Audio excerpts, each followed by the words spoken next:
Assalamualaikum warahmatullah. Alhamdulillahi wahda. Wassalatu wassalamu ala man la nabiyya ba'da. Amma ba'd. Fa'udhu billahi minasy syaithanir rajim. Ya ayyuhan nas kulu mimma fil ardi halalan thayyiban. An Abi Hurairah radhiyallahu ta'ala anhu qala Rasulullah sallallahu alaihi wasallam innallaha tayyib la yaqbalu illa tayyiba. Thumma dhakara rajulan yutilu safara sasa akbara wa yamuddu yadayhi wa yaqulu ya Rabbi wa mat'amuhu haram wa mashrabuhu haram wa malbasuhu haram wa ghuzziya bil haram anna istajara lahu rawahu Muslim. সম্মানিত উপস্থিতি, প্রশংসা আল্লাহর জন্য, শান্তি অবতীর্ণ হোক আল্লাহর রাসূলের উপর সাল্লাল্লাহু আলাইহি ওয়াসাল্লাম। আজকের দিনই বৈঠকে সংক্ষিপ্ত সময়ে বক্তব্যের বিষয় হালাল রুজি। হালাল রুজি সম্পর্কে গুরুত্বপূর্ণ সংক্ষিপ্ত তথ্যবহুল বিবরণের চেষ্টা করব ইনশাআল্লাহুল আজিজ। উল্লিখিত বিষয়ের উপরে কথা বলার পূর্বে আপনাদের সাথে দু একটি কথা, তার জরুরি কথাটা হলো এই, আমাদের পক্ষ থেকে যারা দানের কথা বললেন তারা এক পর্যায়ে আপনারা হাততালি দিলেন কেন? আপনার তো এটা জানা আছে যে এইটা ইহুদি খ্রিস্টানদের নীতি। আমি আব্দুর রাজ্জাক বিন ইউসুফ এটা ঘৃণা করি। আপনার হোঁশ থাকে না, হাততালি দেন কেন? আর আরও একটা কথা, যে আপনাকে বক্তব্যের মাঝে সাড়া দিতে হবে না, ওই সাড়া আমি পছন্দ করি না। ভদ্রতা বজায় রেখে, চলাচল বন্ধ করে, দোকানপাট বন্ধ করে, কথাবার্তা বন্ধ করে, লেনদেন ক্রয় বিক্রয় বন্ধ করে, যাবতীয় প্রয়োজনীয় কাজ বন্ধ করে কথা শোনার জন্য প্রাণপণে চেষ্টা করুন। আমাদের পক্ষ থেকে আন্তরিকভাবে অনুরোধ রইল। তারপরে আমাদের পক্ষ থেকে আমরা যে কয়েকটা কথা বললাম তাতে কিছু ভুল হয়ে গেল।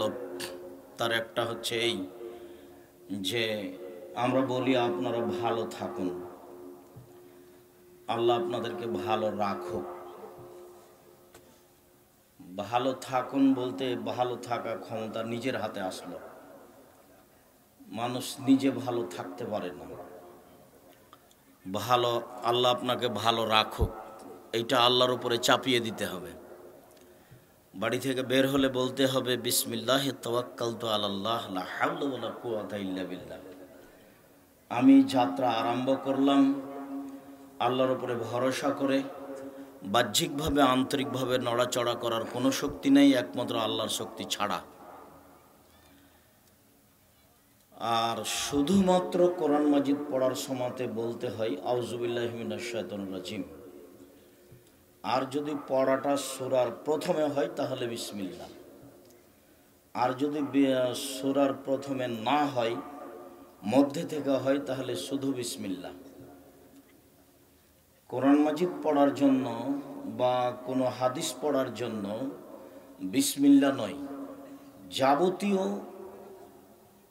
কাজের শুরুতে বিসমিল্লাহ। কেউ যদি আল্লাহ আকবার বলতে চাই তখন বিসমিল্লাহ চলবে না, কেননা বিসমিল্লাহর চেয়ে আল্লাহ আকবার শব্দ অনেক উঁচু। আল্লাহ আকবার মানে আল্লাহ সব কিছুর চেয়ে বড়।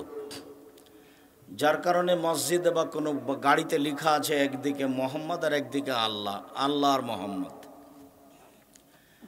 তো হয়তো বা যারা জানে না তারা লিখছে বা জানার পরেও লিখছে আল্লাহ মোহাম্মদ মনে হলো আল্লাহই মোহাম্মদ আর মোহাম্মদই আল্লাহ। এক শ্রেণীর মানুষ মনে করে যে আল্লাহ তার অর্থ সম্পদ মোহাম্মদ সাল্লাল্লাহু আলাইহি সাল্লামকে দিয়ে তার দায়িত্ব শেষ করেছে, আর মোহাম্মদ সাল্লাল্লাহু আলাইহি সাল্লাম আল্লাহর পক্ষ থেকে প্রাপ্ত অর্থ সম্পদ খাজা মঈনুদ্দিন চিশতিকে দিয়ে মুহাম্মদ সাল্লাল্লাহু আলাইহি সাল্লাম নিজের দায়িত্ব শেষ করেছে। এরকম আকীদার মানুষের পক্ষ থেকে এসেছে আল্লাহ মোহাম্মদ, মানে আল্লাহ মোহাম্মদ, মোহাম্মদই আল্লাহ। আমি একদিন ফজরের সালাতের পরে হাফিজ সাহেবকে জিজ্ঞাসা করলাম, হাফিজ সাহেব, আপনার মসজিদের মেহরাবের ডান দিকে লেখা আছে আল্লাহ, আর বাম দিকে লেখা আছে মোহাম্মদ, এটা কেমন হয়েছে? তো যে ভালোই হয়েছে। তা আমি বললাম যে আপনি ডান দিক থেকে অনুবাদ করেন তো, আল্লাহ হলেন মোহাম্মদ, বাম দিক থেকে অনুবাদ করেন তো, মোহাম্মদ হলেন আল্লাহ, কেমন লাগছে? ভালোই তো লাগছে। তখন বললাম আচ্ছা ঠিক আছে, মোহাম্মদ উঠিয়ে দিয়ে এবার বলেন আল্লাহ আকবার। ডান দিকে হলো আল্লাহ আর বাম দিকে হলো আকবার, এবার অর্থ কেমন হবে? আল্লাহ হলেন সবচেয়ে বড়, যদি লিখতেই হয় তাহলে এভাবে লিখতে হবে আল্লাহ আকবার। আর যদি আল্লাহ মোহাম্মদ লিখা থাকে তাহলে ভ্রান্ত আকীদার মানুষ যারা, তাদের এটা হিসাব। আকীদা মানে বিশ্বাসের ত্রুটি, আকীদা মানে আকদ বন্ধন, বিশ্বাস, বিশ্বাসের ত্রুটি। বিশ্বাস একটা জিনিস, মানুষ বিশ্বাসের উপরে চলে। এইখানে একজন আপনাদের কলেজের ইংরেজি শিক্ষিত মানুষ, খুব ভালো ইংরেজি বলতে পারেন, জানেন, তো আমি আপনাদের সামনে বলছি যে উনি জানেন না, তখন আপনি ক্ষেপে উঠবেন কেন? আপনার বিশ্বাসের বিরুদ্ধে আমি কথা বলেছি। এরই নাম আকীদা, এরই নাম বিশ্বাস। আমাদের নবী মুহাম্মদ সাল্লাল্লাহু আলাইহি সাল্লাম বললেন আল্লাহ একজন, সপ্তম আকাশের উপরে থাকেন। তখন তার আত্মীয় স্বজন, চাচা চাচি, খালা ফুফু যারা আশেপাশে ছিল সবাই বলল ছি ছি ছি ছি ছি ছি, এ কি মানুষ, এ কোন কথা? এতগুলি মাহবুদকে একজন করে দিল, হাদা শাইউন উজাব, এটা হলো বিরাট আশ্চর্য। ওদের মাহবুদ হলো 360 জন। মুহাম্মদ সাল্লাল্লাহু আলাইহি সাল্লামের চাচা চাচি, আত্মীয় স্বজন, বাপদাদা, এদের আল্লাহ কয়জন? 360 জন। সেইখানে তিনি বললেন একজন। তো এটা তারা মেনে নিতে পারলো না। তারা সিদ্ধান্ত নিল হয় একে হত্যা করতে হবে, না হয় দেশ থেকে তাড়িয়ে দিতে হবে, না হয় জেলখানায় বন্দি করতে হবে। তিনি তাদের বিশ্বাসের বিরুদ্ধে কথা বলেছিলেন, অথচ তারাও জানতো যে মুহাম্মদের মতো ভদ্র নম্র মানুষ পৃথিবীতে কেউ নেই। আর আল্লাহ এবং আল্লাহ রাসূল যেভাবে বলেছেন তাতে পৃথিবীর ইতিহাসে আদম থেকে নিয়ে কিয়ামত পর্যন্ত মুহাম্মদ সাল্লাল্লাহু আলাইহি সাল্লামের মতো ভদ্র মানুষ কেউ জন্ম নেয়নি, কেউ নিবেও না। তো এত বড় মানুষের ব্যাপারে তারা সিদ্ধান্ত নিচ্ছে যে হয় হত্যা করতে হবে, না হয় জেলখানায় বন্দি করতে হবে, না হয় দেশ থেকে তাড়িয়ে দিতে হবে। কেন? তিনি তাদের বিশ্বাসের বিরুদ্ধে কথা বলেছেন। এরই নাম বিশ্বাস, এরই নাম আকীদা। বিশ্বাসের বিরুদ্ধে মানুষ কথা সহ্য করে না। আমাদের নবীরও মানুষ সহ্য করেনি। এক শ্রেণীর মানুষ যারা শিয়া, তারা বলছে যে জিবরাইলের মুহাম্মদ সাল্লাল্লাহু আলাইহি সাল্লামের কাছে আসতে ভুল হয়েছে। আল্লাহ বলেছেন জিবরাইল তুমি যাবা আলীর কাছে, তো ভুল করে জিবরাইল এসে গেছেন মুহাম্মদ সাল্লাল্লাহু আলাইহি সাল্লামের কাছে। এটাই তাদের আকীদা, তাদের বিশ্বাস যে জিবরাইল আসতে কি করেছেন? ভুল করেছেন। অথচ জিবরাইল খান না, পান করেন না, খাওয়া নেই, পান করা নেই, মানুষের মতো প্রাণী, ফেরেশতা নন। ফেরেশতার খাওয়া পড়া লাগে না, সব সময় তারা আল্লাহর ইবাদতে ব্যস্ত। আল্লাহর আদেশের 19-20 করেন না, করার মতো তাদের ক্ষমতা নেই। করার ভিতরে তাদের করার মতো ক্ষমতায় আল্লাহ দেননি। আগেকার আমরা একটা পদ্য পড়েছিলাম, দাঁতখানি চাল, মুসুরির ডাল, চিনি পাতা দই। তো আর এক জায়গাতে বলছে, এটা আবার উল্টে বলছে, দিয়ে বলছে যদি পিছু হয় ভুল, ভুল যদি হয় নিশ্চয় মা ছেড়ে দিবে চুল। তার মানে মা আমাকে বকা দিবে। তো মানুষ উলট পালট হয়ে গেছে। কিন্তু কোনো ফেরেশতার কোনো কথা, কোনো কাজ উলট পালট হবে না, কেননা উলট পালট করার মতো ক্ষমতা তার ভিতরে নেই, এটা সরিয়ে নেওয়া হয়েছে। তারপরেও তারা বলল যে জিবরাইলের কি হয়েছে? ভুল হয়েছে। জিবরাইলকে আসতে হতো আসলে আলীর কাছে, আলীর কাছে না এসেছেন মুহাম্মদ সাল্লাল্লাহু আলাইহি সাল্লামের কাছে। তারপরেও শেষ পর্যন্ত বলে আসলেই তো মুহাম্মদ সাল্লাল্লাহু আলাইহি সাল্লামের পরে খলিফা হবেন আলী, কিন্তু এই জোর করে অন্যায়টা করেছে উমর আর আবু বকর সিদ্দিক, যার কারণে আলী আর যারা শিয়া তারা উমর এবং আলীর ওপরে আবু বকর সিদ্দিকের উপরে এই মন্তব্য রাখেন। তার নাম আকীদা, তার নাম বিশ্বাস। সম্মানিত দিনী ভাই বোন, তা আমাদের আকীদায় কিছু ত্রুটি থাকার কারণে আমরা অনেক সময় শরীয়তের মাপকাঠি বুঝতে পারি না। আমাদের নাম, আমার আব্বার নাম ইউসুফ, তা আমাকে জিজ্ঞাসা করছেন তোমার বাপের নাম কি?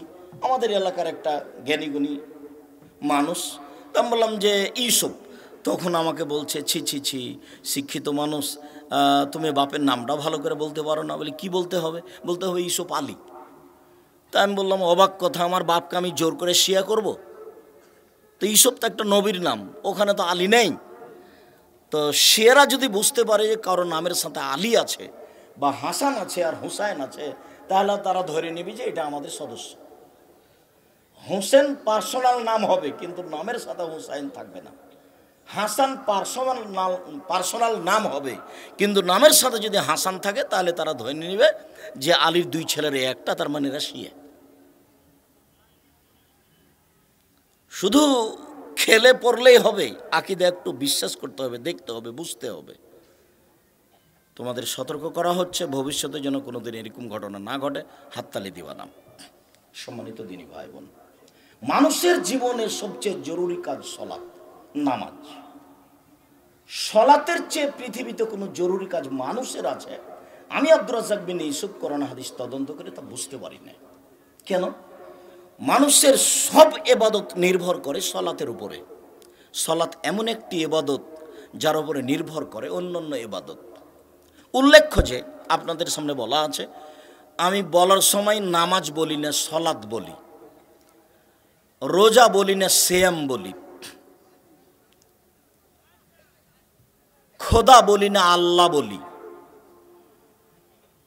জাহান্নাম, দোজক বলি না, জাহান্নাম বলি। বেহেশত বলি না, জান্নাত বলি। কেন? সলাত আর নামাজ দুটো এক নয়। সলাত মানে হচ্ছে বিশেষ প্রার্থনা, আর নামাজ মানে হচ্ছে উপাসনা করা। সিয়াম আর রোজা এক নয়। সিয়াম মানে বিরত থাকা, আর রোজা মানে উপবাস থাকা।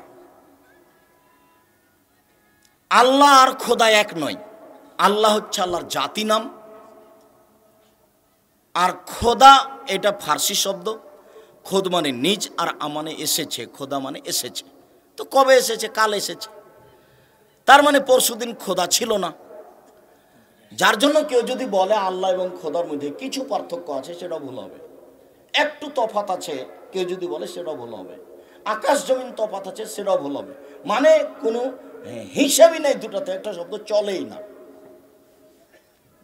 সাথে সাথে দোজক মানে আগুন, আর জাহান্নাম মানে যেখানে সর্ব ধরনের শাস্তির ব্যবস্থা আছে। জান্নাত মানে বাগান, যেখানে সর্ব ধরনের শান্তি তৃপ্তি আছে। আর বেহেশত মানে স্বর্গ। উল্লেখ্য যে আল্লাহ শব্দটি কোরআনেও আছে, হাদিসও আছে। খোদা শব্দটি কোরআনে নেই, হাদিসেও নেই। সলাত শব্দটি কোরআনেও আছে, হাদিসও আছে। নামাজ শব্দটি কোরআনেও নেই, হাদিসেও নেই। সিয়াম শব্দটি কোরআনেও আছে, হাদিসেও আছে। রোজা শব্দটি কোরআনেও নেই, হাদিসেও নেই। জাহান্নাম শব্দটি কোরআনে আছে, হাদিসেও আছে। দোজক শব্দটি কোরআনেও নেই, হাদিসেও নেই। জান্নাত শব্দটি কোরআনে আছে, হাদিসও আছে। বেহেশত শব্দটি কোরআনেও, হাদিসও নেই। তো কিভাবে চলছে? এমনিতেই চলছে। এগুলো ফার্সি শব্দ, ইরান থেকে পাক ভারতের মধ্যে ঢুকেছে। এইভাবে চলছে, একে কেউ তলিয়া দেখা প্রয়োজন মনে করে না। উল্লেখ্য যে নামের কোনোদিন পরিবর্তন হয় না। নাউন, কোরআন মাজিদে একটা নাম। বাংলাতে কোরআন, উর্দুতে কোরআন, ইংরেজিতে কোরআন, সবইতেই কোরআন। তো সলাত, সিয়াম, যাকাত, হজ, কালেমা, এগুলি আল্লাহর দেওয়ার নাম। নামের পরিবর্তন হবে না। জাহান্নাম আল্লাহর দেওয়ার নাম, জান্নাত আল্লাহর দেওয়ার নাম, আল্লাহ আল্লাহর দেওয়ার নাম। এগুলি পরিবর্তনের কোনো সুযোগ নাই। নাউনের নামের পরিবর্তন হয় না। মর্মে সম্মানিত দিনী ভাই বোন, আমি আপনাদের সামনে সলাত শব্দ ব্যবহার করার চেষ্টা করব, নামাজ নয়। আবারও উল্লেখ করছি যে চলাচল বন্ধ করে যারা যাচ্ছেন রাস্তাঘাটে বুঝতে না পারে, তাদেরকে আমরা ফিরে আসার জন্য অনুরোধ জানাচ্ছি। আমরা আপনাদের সামনে কিছু গুরুত্বপূর্ণ কথা বলবো ইনশাআল্লাহ, যা আপনাদের অনেক উপকারে আসবে। সাথে সাথে আপনাকে আমি এটাও বলে জানাচ্ছি যে আমার জীবনে আমি কোনোদিন অপ্রয়োজনীয় বাক্য বলিনি।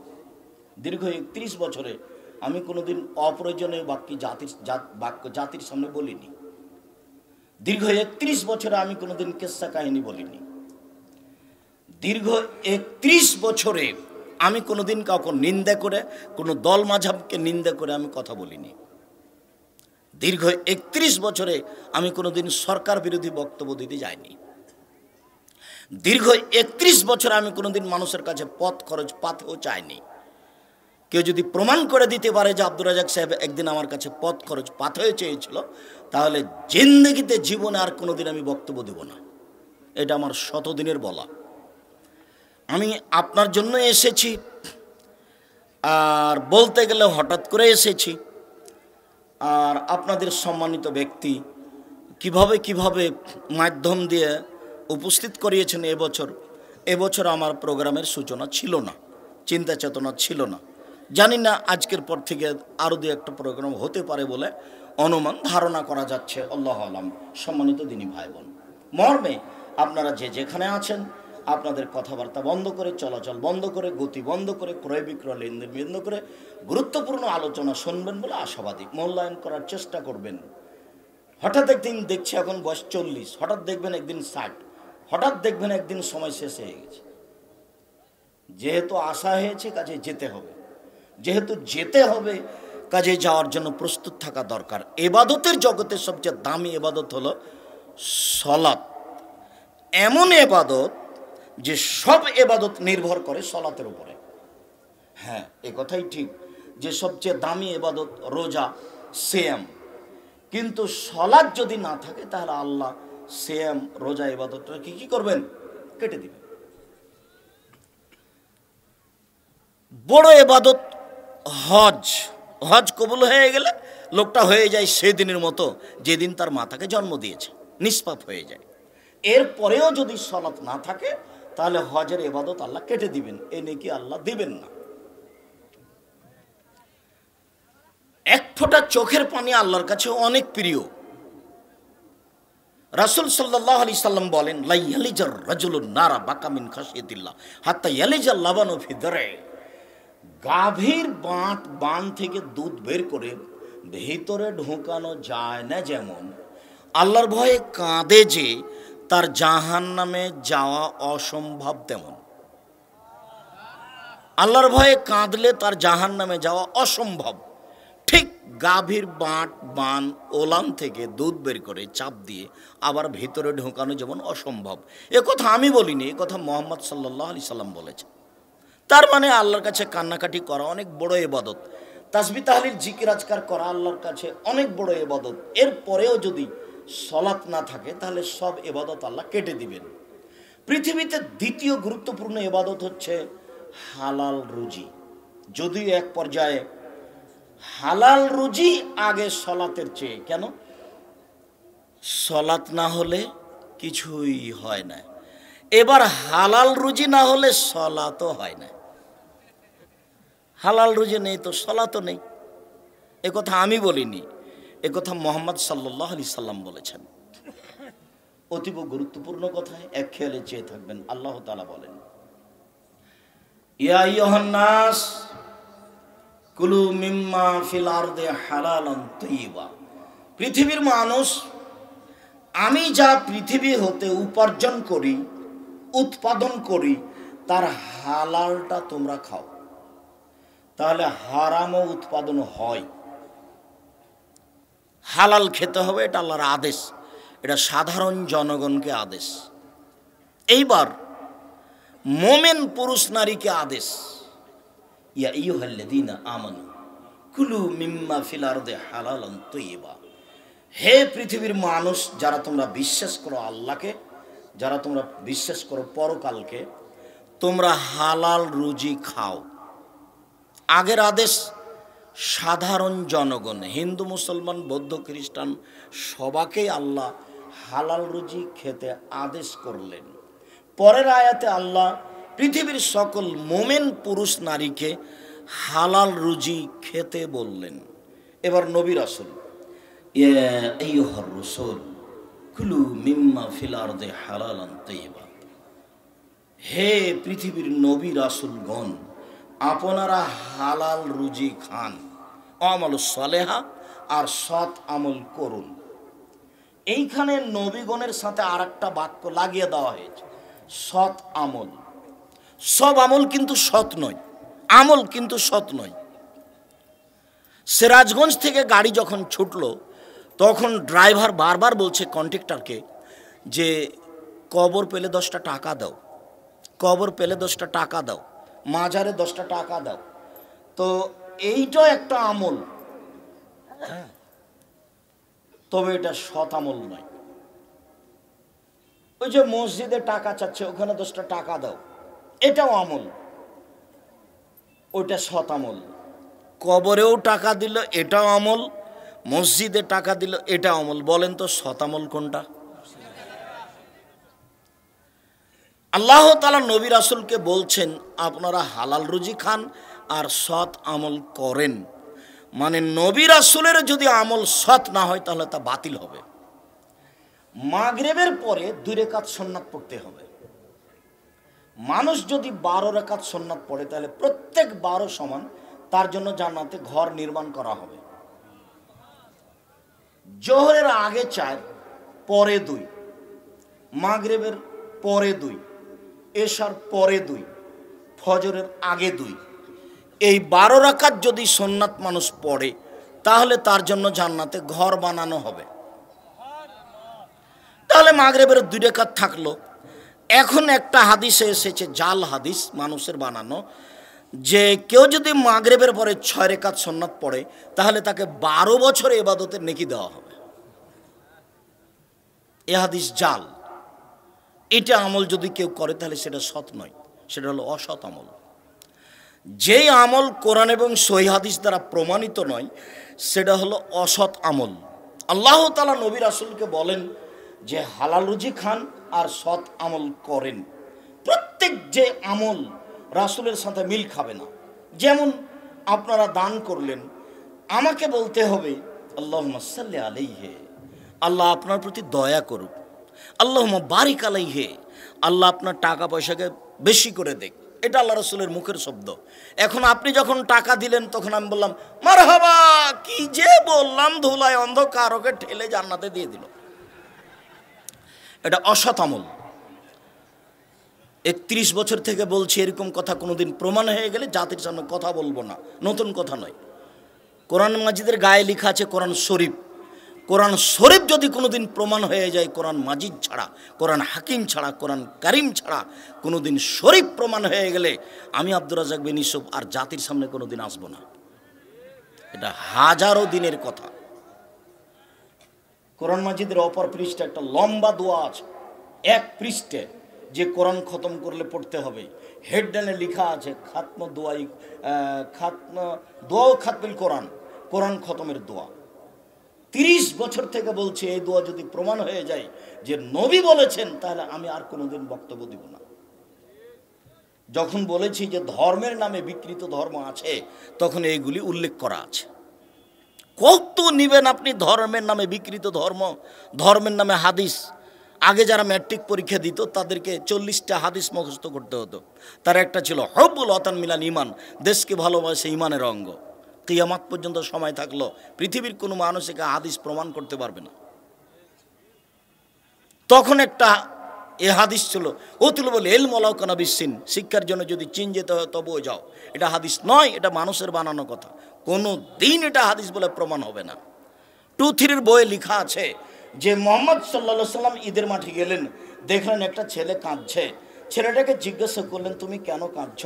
ছেলেটি বলল আমি এতিম। আল্লাহ রাসূল তাকে কোলে নিলেন, আয়েশার কোলে দিলেন, আয়েশা নতুন পোশাক পরালেন। ছেলেটি খুশি হয়ে গেল, একবার নগদ মিথ্যে কথা। রাসূল সাল্লাল্লাহু আলাইহি সাল্লামের বাড়িতে ফকিরে ভিক্ষা পায় না, তার একাধিক বুখারী মুসলিমের হাদিস। আর নতুন পোশাক দিয়ে দিল, বললেই হবে? আমার কাছে উপস্থিত 3টা বুখারীর হাদিস আছে, বুখারী, মুসলিম, আবু দাউদ, নাসাই, তিরমিজি, ইবনু মাজাহ, বাইহাকি, দারমি, দাইলামি, দারেকুতনি, মুসলিম সাহেবা, সহিহ হিব্বান, সহিহ আওয়ানা, মুসনাদ হাকিম, মুসনাদ বাজার, মুসনাদ ইয়ালা, পৃথিবীতে যত হাদিস গ্রন্থ আছে সব গ্রন্থই আছে।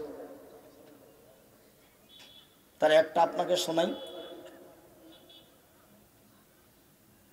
বুখারী মুসলিমের এক হাদিস, আল্লাহ রাসূল একটা মেহমান বাড়িতে পাঠালেন, 30 স্ত্রীগণ মেহমান ফিরিয়ে দিলেন এই বলে যে মা মা না ইল্লাল মা, বাড়িতে পানি ছাড়া কোনো কিছুই খাওয়ার নেই, অতএব মেহমান ফিরিয়ে দিলাম।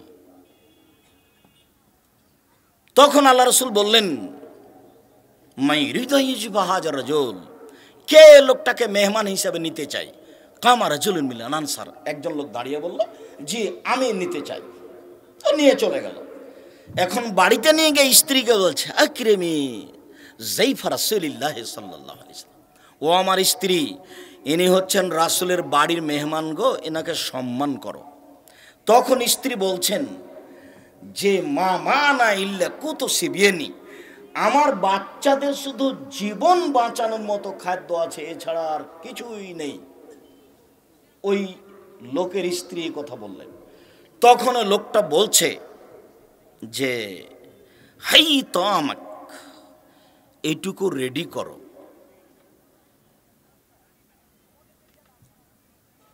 ওয়াসবে সেরাজাক, ল্যাম্পটা জ্বালাও, অন্নাবেবে সিবিয়ানাক, তোমার বাচ্চাকে ঘুমিয়ে দাও। বাচ্চাকে ঘুমিয়ে দিলেন, বাতিটা জ্বালিয়ে দিলেন, খাদ্য রেডি করলেন। এখন মেহমান খাবে, পাশে গিয়ে তার স্ত্রী ওই আলোটা ঠিক করার ভান করে আলোটা নিভিয়ে দিলেন, দিয়ে দেখাচ্ছেন যে তারা দুইজনও তার সাথে খাচ্ছে। মেহমান খেলেন, সকাল হয়ে গেল, ইনি এখন রাসূলের কাছে গেলেন। রাসূল তখন বলছে, শোনো শোনো শোনো, আরে তোমাদের স্বামী স্ত্রীর কর্মে মিন ফালেকুমা, তোমাদের স্বামী স্ত্রীর কর্মে কাজ্জাহেকাল্লাহ, আল্লাহ হেসে উঠেছেন, আল্লাহ খুশি হয়েছেন, আল্লাহ হেসে উঠেছেন, আল্লাহ খুশি হয়েছেন। এই কথা রাসূল সাল্লাল্লাহু আলাইহি ওয়াসাল্লাম বললেন।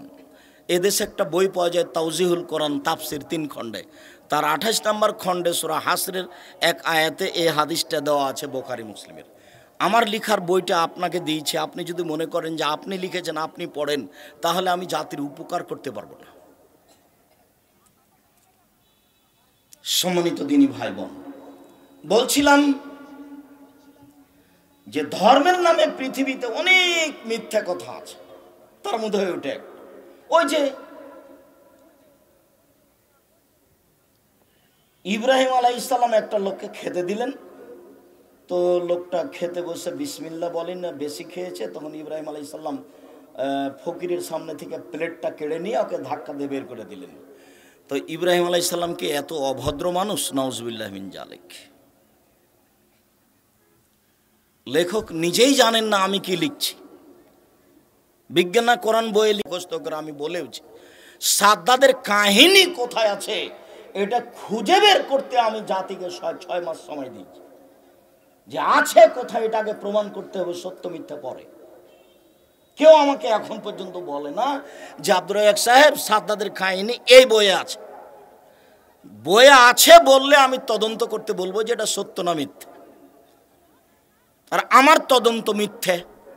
কোনোদিন যদি সাদ্দাদের কাহিনী সত্য বলে প্রমাণ হয়ে যায়, তাহলে আর আমি জাতির সামনে কথা বলবো না শত কথা। সম্মানিত দিনী ভাই বোন, বলছিলাম আল্লাহ তাআলা নবীগণকে আদেশ করলেন সৎ আমল করুন, তাহলে সব আমল সৎ নয়, সব আমল সৎ নয়। আসসালামু আলাইকুম। আল্লাহ রাসূল বলছেন যে হাত দুটি পৃথক হওয়ার পূর্বেই দুইজনের পাপ ক্ষমা করা হবে, এটা আল্লাহ রাসূলের মুখের ভাষা। এবার হাত দুটা পৃথক হওয়ার পরে প্রথমে বুকে মারছে, তারপরে এরকম করছে, তারপরে পায়ে চুমা দিচ্ছে, তারপরে হাঁটুতে দিচ্ছে, তারপর মাটিতে হাত রাখছে। সব নাজায়েজ হারাম, কোনো একটা অংশ প্রমাণ হবে না কিয়ামত পর্যন্ত। শুধু আমার জীবনে চ্যালেঞ্জ নয়, কিয়ামত পর্যন্ত সময়। নতুনভাবে দিন বের করার কোনো সুযোগ নেই। রাসূল সাল্লাল্লাহু আলাইহি ওয়াসাল্লাম বলেন, এই ছেলে, আপনারা একটু পাশে কোনো বাচ্চা ছেলে দাঁড়ালে কিছুক্ষণ অপেক্ষা করার জন্য বলবেন, আমরা খুব তাড়াতাড়ি কথা শেষ করব ইনশাআল্লাহ। যেহেতু ছেলে বুঝতে পারে না, কাজে আমাদের কথা মূল্যায়ন করতে পারবে না। আল্লাহ রসুল বলেন ইন্নাল্লাহ তয়্যিব, আল্লাহ হচ্ছেন পবিত্র। লা ইয়াকবালু ইল্লা তয়্যিবা, আল্লাহ পবিত্র ছাড়া কবুল করেন না। চুরি করা টাকা দান করলে কবুল হবে না, আত্মসাতের টাকা দান করলে কবুল হবে না। আল্লাহ নিজে পবিত্র, পবিত্র ছাড়া কবুল করেন না। এরপরে সুম্মা যাকারা রাজুলা, তারপর একটা লোকের আলোচনা করলেন। ইতুলি সাফারা, লোকটা লম্বা সফরে আছে। আসাসা আকবারা, মাথার চুলগুলি এলোমেলো হয়ে গেছে, ঠিক মতো গোসল করেনি, ঠিক মতো চিরুনি করেনি, বিপদে পড়েছে। ওয়ামুদ্দে ইয়াদাইহে, তারপর আল্লাহর দরবারে হাত উঠিয়েছে। হাত উঠিয়ে বলছে ইয়া রাব্বে, ইয়া রাব্বে, হে আমার প্রতিপালক, আমি বিপদে পড়েছি, তুমি আমাকে উদ্ধার করো। তখন আল্লাহ রসুল বলছেন মাতামু হারামন, তার খাদ্য আছে হারাম। মাশরাবু হারামন, তার পানি আছে হারাম। মালবাসু হারামন, তার পোশাক আছে হারাম। অগজিয়াবিল হারামে, তার জীবিকা নির্বাহ হারাম। আন্না ইস্তাজাবুল্লাহ, তার দোয়া কি করে কবুল হতে পারে? তার দোয়া কবুল হবে না। রুজি যদি হালাল না থাকে তাহলে এবাদাত কবুল হবে না। হাদিস বুখারী মুসলিম। এখানে আরেকটু কথা বলিনি, এই লোকটা বিপদে পড়েছে, এর দোয়া কবুল হোক, এর তিনটা কারণ আছে। তিনটা কারণে দোয়া কবুল হওয়া উচিত। এক, হাত তুলে দোয়া করছে, হাত তুলে দোয়া করলে কবুল হয়। খালি হাত ফিরে দিতে আল্লাহ লজ্জা পান। আইয়ারুদ্দা ইলাইহিমা সিফরান, আল্লাহ তাআলা তার কাছে খালি হাত ফিরে দিতে লজ্জা পান। আব্দুর রাজ্জাক সাহেব, তো আমরা যে সালাতের পরে হাত তুলে দোয়া করতাম সেটা কি হলো? ওটা হলো জামাতবদ্ধ, দলবদ্ধ, ওটা সুন্নাতের বিপরীত, তার নাম বিদাত। হাত তুলে দোয়া করা ব্যক্তিগত ব্যাপার। দোয়ার বইটা আমি কতদিন আপনাকে পড়তে বললাম যে 42টা সহিহ হাদিস দেওয়া আছে হাত তুলে দোয়া করার, তার 36টা খালি বুখারী মুসলিম থেকে পেশ করা আছে। 16টা স্থান উল্লেখ করা আছে কোথায় কোথায় হাত তুলে দোয়া করতে হবে। আইনে রাসূল সাল্লাল্লাহু আলাইহি ওয়াসাল্লাম দোয়া অধ্যায় আব্দুর রাজ্জাক বিন ইউসুফ, আপনাকে আমি নিয়ে পড়ার জন্য অনুরোধ জানিয়েছি। খালি হাত আল্লাহ ফিরিয়ে দেন না, লজ্জা পান। 1, 2, মুসাফিরের দোয়া আল্লাহ কবুল করেন। যে বাড়ি থেকে বেরে হয়ে গেছে, যাবে ঢাকা চিটাগাং, এ যদি কোনো দোয়া করে তাহলে আল্লাহ সেটা কবুল করবেন, একথা মুহাম্মদ সাল্লাল্লাহু আলাইহি ওয়াসাল্লাম বলেন। 3, মাজলুম, বিপদগ্রস্ত মানুষ যদি দোয়া করে, আল্লাহ রাসূল বলছেন সে যদি হিন্দুও হয়। একটা হিন্দু মানুষের এই জমিটা, আমি ধনী মানুষ, আমার টাকা পয়সা আছে, ওর জমিটার কারণে আমার একটু অসুবিধা হচ্ছিল, তো জোর করে জমিটা দখল করে নিয়েছি। তারপর আমি কোর্টে বললাম যে ও গরিব মানুষ, তাকে আমি বসতে দিয়েছিলাম, থাকতে দিয়েছিলাম, এখন আমার অসুবিধা হচ্ছে তাই তাকে বিদায় করে দিয়েছি। আসলে ঘটনা জমিটা কার ছিল? তারই ছিল। ও এখন মাজলুম। ও যদি আল্লাহকে বলে আল্লাহ তুমি আমার বিচার করে দাও, তাহলে এ লোকটা বাঁচতে পারবে না, আজ হোক আর কাল হোক ধ্বংস হবেই, কাউকে বলা লাগবে না, তার নাম জুলুম। আল্লাহ নবী বলছেন যে মাজলুম যদি অমুসলিম হয় তবু তার কথা গ্রহণ হবে। এই লোকটি মাজলুম, বিপদে পড়েছে। লোকটার কাছে 3টা জিনিস আছে দোয়া কবুলের। 1, হাত তুলে দোয়া। 2, লোকটা মুসাফির। 3, লোকটা বিপদগ্রস্ত মাজলুম। এরপরেও তার দোয়া কবুল হলো না, কারণ 1, খাদ্য হালাল নয়। 2, পানি হালাল নয়। 3, পোশাক হালাল নয়। 4, জীবিকা নির্বাহ হালাল নয়। জাবের রাদিয়াল্লাহু তাআলা আনহু বলেন রাসূল সাল্লাল্লাহু আলাইহি সাল্লাম বলেছেন কুল্লু লাহমিন নাবাতা মিনাস সুহতি কানাতিন নার আওলা বিহি, প্রত্যেক শরীর যেটা হারাম উপায়ে বাড়ে, ছেলে মেয়ে বড় হয় বাপের অবৈধ উপার্জনে, বাপের অবৈধ উপার্জনে যেসব ছেলে মেয়ে বাড়ে, বাপ মা ছেলে মেয়ে সবাই জাহান্নামী। যার জন্য আপনাকে আমি বলেছি চাঁপাইনবাবগঞ্জের ভাষাতে গমা সাপ, গোখরা সাপ আপনার বাড়িতে থাকতে পারে, বিছানেও থাকতে পারে, থাকলে দংশন করবে এ কথা নয়। দংশন করেও যদি একজন মারা যাবে, পরিবারের সবাই মারা যাবে না। আর যদি ধানের ওসর বের না করেন, টাকার যাকাত বের না করেন তাহলে পরিবারের সবাই মারা যাবে। অতএব যেই সম্পদের যাকাত বের করা হয়নি, যেই সম্পদ অবৈধ, ওই সম্পদ গোখরা সাপের চেয়ে, গমা সাপের চেয়ে হাজারো গুণ বেশি খারাপ। কেউ যদি ফেতরা যাকাত নেওয়ার না থাকে তাহলে ধীরে জ্বালানা দিয়ে নিচে আবর্জনা যেখানে ফেলেন সেখানে ফেলে দিবেন, ওকে বাড়িতে রাখা যাবে না। ও যে কত বিষাক্ত, ও যে কত ভয়াবহ, ও যে কত বিষাক্ত তা আমি বোঝাতে অক্ষম। সম্মানিত দিনী ভাই বোন, এই ছেলে, আমি তোমাকে বলেছি শ্বশুরের কাছে যৌতুক নিও না, যৌতুক ফেরত দিতে হবে। বলেছি তোমাকে ভিক্ষা করা টাকা দিয়ে চাউল কিনে ভাত খেয়ে ইবাদত কবুল হবে, যৌতুকের টাকা দিয়ে চাউল কিনে ভাত খেয়ে ইবাদত কবুল হবে না, যৌতুক হারাম। তুমি বলছো সাত করে আমার শ্বশুর আমাকে মোটরসাইকেল দিয়েছে, তোমার শ্বশুর মোটরসাইকেলটা ফকিরকে দিতে পারে না? তোমাদের দেশে ভিক্ষুক নাই? 24 ঘন্টার মধ্যে মোটরসাইকেল ফেরত দাও। কাপুরুষের সন্তান, কাপুরুষ মানুষের জিনিস দিকে চেয়ে থাকো কেন? তোমাকে আমি বলিনি কাজ করে খাবা, বুক ফুলিয়ে খাবা, জীবনে মানুষের বাড়িতে কাজ করে। বছর শেষে শ্বশুরের জন্য একটা লুঙ্গি উপহার দিবা, যে শ্বশুর আব্বা আপনি খুব কষ্ট করে মেয়ে মানুষ করেছেন, আমার হাতে তুলে দিয়েছেন, আমার সংসার সুখী হয়েছে, আপনাকে আমি গরিব মানুষ উপার্জন করে খাই, একটা লুঙ্গি কিনে দিলাম। তুমি আবার পাল্টা চাপ দাও, আবার তুমি বলো তোর বাপ টাকা দিতে চেয়েছিল টাকা দেয়নি, ওর বাড়িতে আর কোনো দিন যাবো না, এ বলে তুমি শ্বশুরকে গালি দাও। তোমাকে আমি শ্বশুরকে গালি দিতে নিষেধ করিনি। ভুলেও কোনোদিন শ্বশুর শাশুড়িকে গালি দেবা না, ভুলেও না। কোনোদিন স্ত্রীর নিন্দা করবো না, ভুলেও কখনো বলবো না যে তোমার ঠোঁটটা মোটা। একবার যদি ঠোঁট মোটা বলো 10 বছর তোমাকে ভালোবাসতে পারবে না। ভুলেও কোনোদিন বলবো না যে তোমার রংটা কালো। কোনো সময় স্ত্রীর রূপ চেহারা নিয়ে সমালোচনা করবে না, প্রশংসা করো, ওরা প্রশংসা প্রিয়। রাসূল সাল্লাল্লাহু আলাইহি সাল্লাম বলেন, স্বামী হিসাবে জিম্মেদার ব্যক্তি সেই যে 5টা করে। 1, যে মানের খাই সে মানের খাওয়ায়। 2, যে মানের পরে সে মানের পড়ায়। 3, ওলা তুকাব্বে, কখনো স্ত্রীকে কটু কথা বলে না।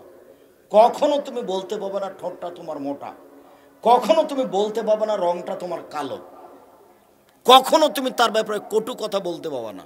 রাসূল সাল্লাল্লাহু আলাইহি ওয়াসাল্লাম না করে দিয়েছে। ওলা তাজরে বলা লজে, কখনো তুমি মুখের উপরে মারতে পারবে না, মুখের উপরে মারা নিষেধ। আগেকার পণ্ডিতেরা, মাস্টাররা, ছেলেরা না পারলে মুখের উপরে, কালের উপরে থাপ্পড় মারতে, এটা হারাম। রাসূল সাল্লাল্লাহু আলাইহি ওয়াসাল্লাম চিরদিনের জন্য মুখের উপরে মারতে নিষেধ করেছে। যদিচ এখনকার নিয়ম, সরকারি নিয়ম যে ছেলেদেরকে মারা হবে না, 10 বছর পরে আল্লাহ রাসূল ছেলেদেরকে কথার বাইরে চললে পিটাতে বলছে। 5টা সহিহ হাদিস আছে, তার একটা হাদিস আছে যে লাঠি দরজায় ঝুলিয়ে রাখো, তোমার ছেলে মেয়ে, তোমার স্ত্রী দেখে বলবে বাবা একটু উলটপালট চললে এটা হবে। এ কথা রাসূল সাল্লাল্লাহু আলাইহি সাল্লাম বলছেন। পৃথিবীর সবচেয়ে দামি, ভদ্র, সম্মানী মানুষ। আর আমার মা চাচিরা বলতেন যে মায়ের বড় বিদ্যে, ধমকে আপনি ছেলেকে পড়াতে পারবেন না। আমি নিজের কথা বলছি, আমি যদি ক্লাসে ঢুকি আর ক্লাসে যদি 500 ছাত্র থাকে, একটা ছেলে যদি আর একটা ছেলের গায়ে চিমটি কাটে, আমি আব্দুর রাজ্জাক বিন ইউসুফ শিক্ষকতা করব না। যতক্ষণ পর্যন্ত আমি ক্লাসে থাকি, আমার ক্লাসটা কিয়ামতের মাঠ। এরপরেও দেখা যায় যে সত্যি ও শাস্তি ছাড়া পড়া রেডি করে না। আর এখন তো যেহেতু আর পড়ালো লাগে না, এমনি পাস হয়, যার কারণে এদিকও ঠিক ওদিকও ঠিক, পড়লেই কি আর না পড়লেই কি।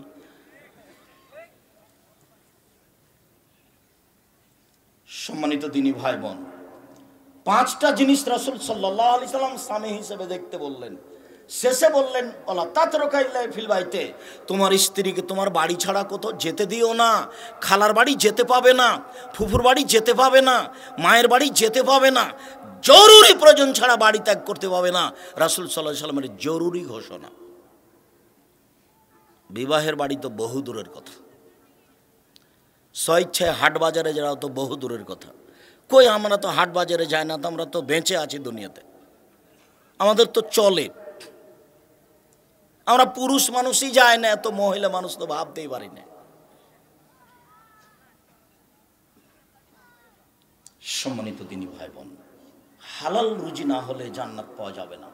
আবু হুরায়রা রাদিয়াল্লাহু তাআলা আনহু বলেন, রাসূল সাল্লাল্লাহু আলাইহি সাল্লাম বলেছেন, লা ইয়াদখুলুল জান্নাতা জাসাদুন গুযিয়া বিল হারাম।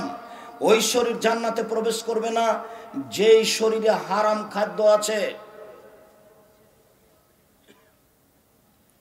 নোমান ইবনে বাশির রাদিয়াল্লাহু তাআলা আনহু বলেন, রাসূল সাল্লাল্লাহু আলাইহি সাল্লাম বলেছেন, আল হালালু বাইয়িন, হালাল হচ্ছে স্পষ্ট, অল হারামু বাইয়িন, হারাম হচ্ছে স্পষ্ট, ও বাইনাহুমা মুস্তাবাহাতুন, এই দুইটার মধ্যে একটা সন্দেহযুক্ত জিনিস আছে।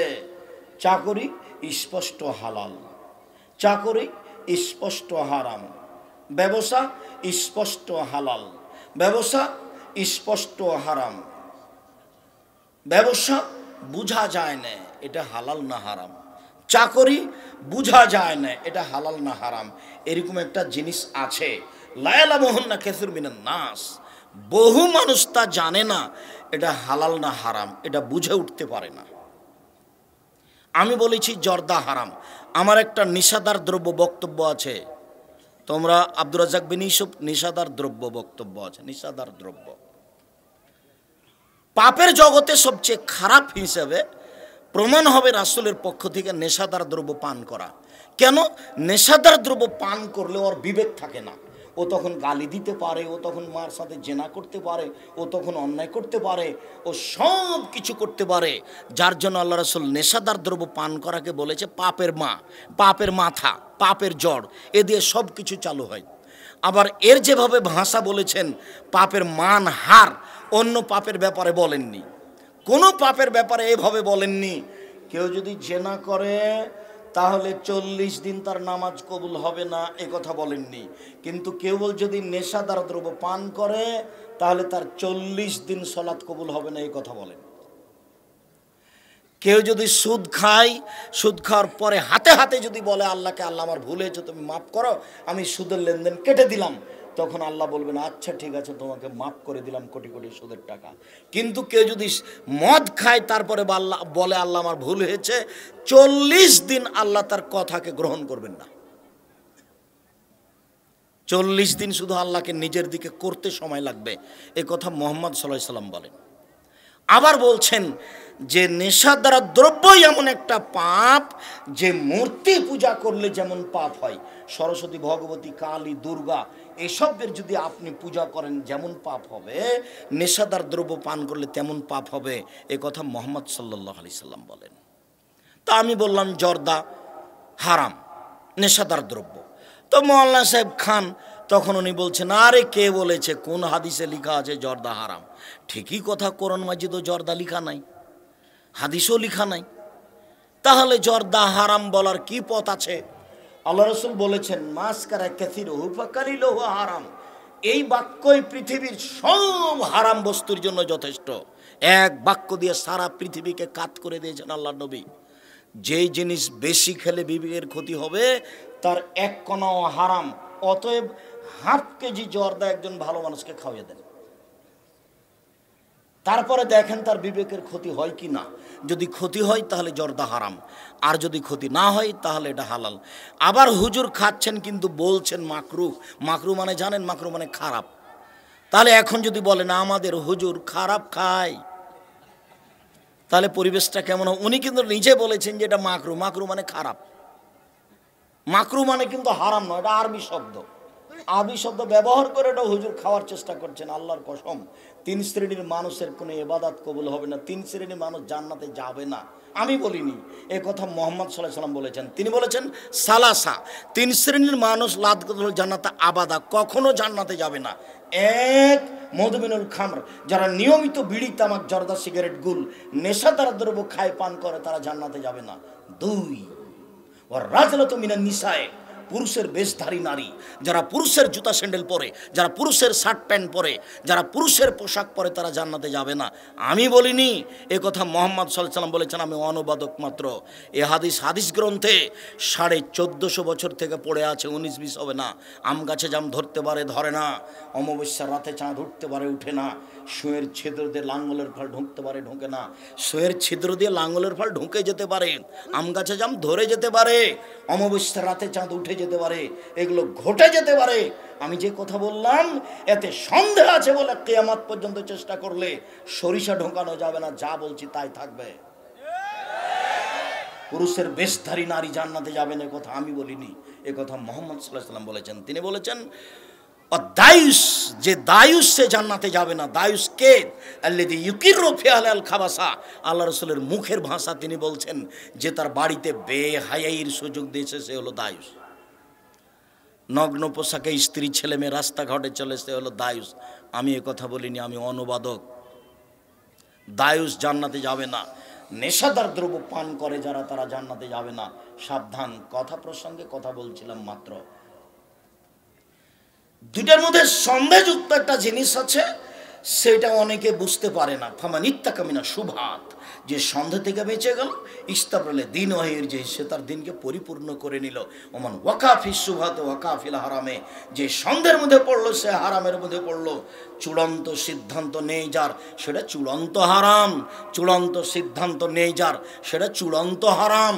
চূড়ান্ত সিদ্ধান্ত নেই যার, সেটা চূড়ান্ত হারাম।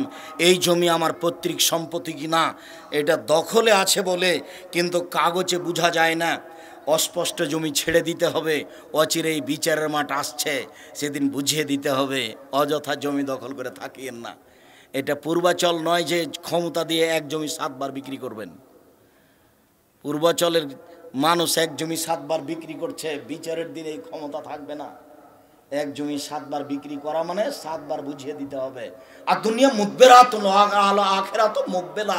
পৃথিবী আপনাকে পিঠ দেখিয়ে পালিয়ে চলে যাচ্ছে, পরকাল আপনাকে মুখ দেখে আপনার দিকে ছুটে চলে আসছে। যে পালিয়ে যায় তার পিঠ দেখা যায়। আল্লাহ নবী বলছেন পৃথিবী তোমাকে পিঠ দেখিয়ে পালিয়ে যাচ্ছে, তার মানে পৃথিবীর বয়স শেষ। বুঝাতে পারি না মনে হয়। পরকালের বয়স শুরু, আসলেই শুরু। অতএব যে জিনিস পালিয়ে যাচ্ছে তার পিছে পড়বেন না। যে জিনিস আসছে সেই জিনিসের বিবেচনা করতে হবে।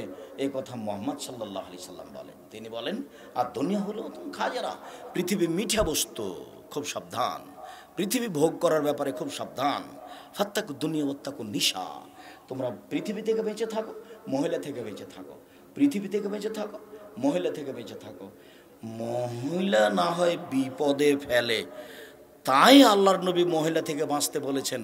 তো পৃথিবী জড় বস্তু, এটা থেকে বাঁচতে বললেন কেন? এইটা আবার কি? না বুঝে পৃথিবী ভোগ করলে পৃথিবী আপনাকে বিপদে ফেলবে।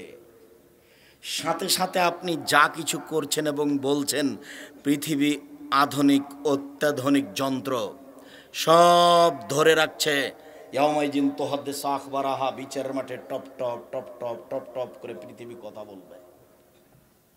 কোথায় ভাবির সাথে কথা বলছেন সেটা কথা বলবে। আজকে ভাবিকে মোটরসাইকেলে করে নিয়ে এসেছেন সেটাও কথা বলবে বিচারের মাঠে।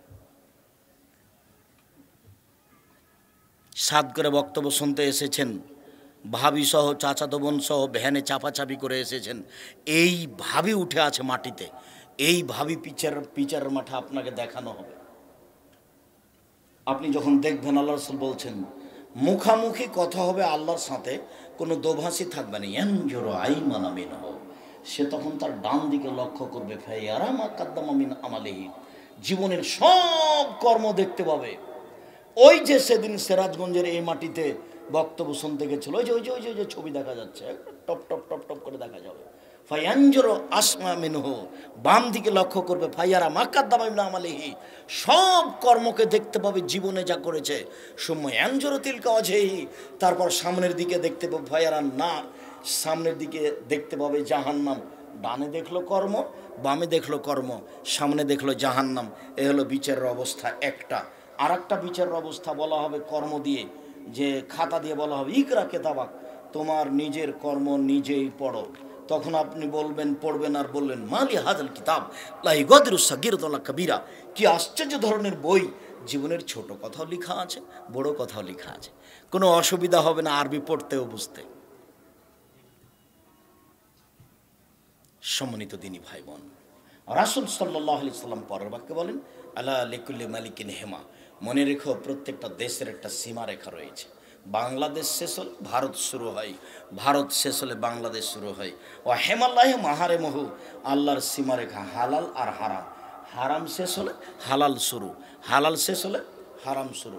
মনে রেখো, আলাওয়াইনা ফিল জাসাদে মুজগা, মানুষের শরীরে একটা টুকরা রয়েছে, ইজা সালাহত সালাহুল জাসাদু কুল্লুহু, সেই টুকরা যতদিন ভালো থাকবে সব কিছুই ভালো থাকবে।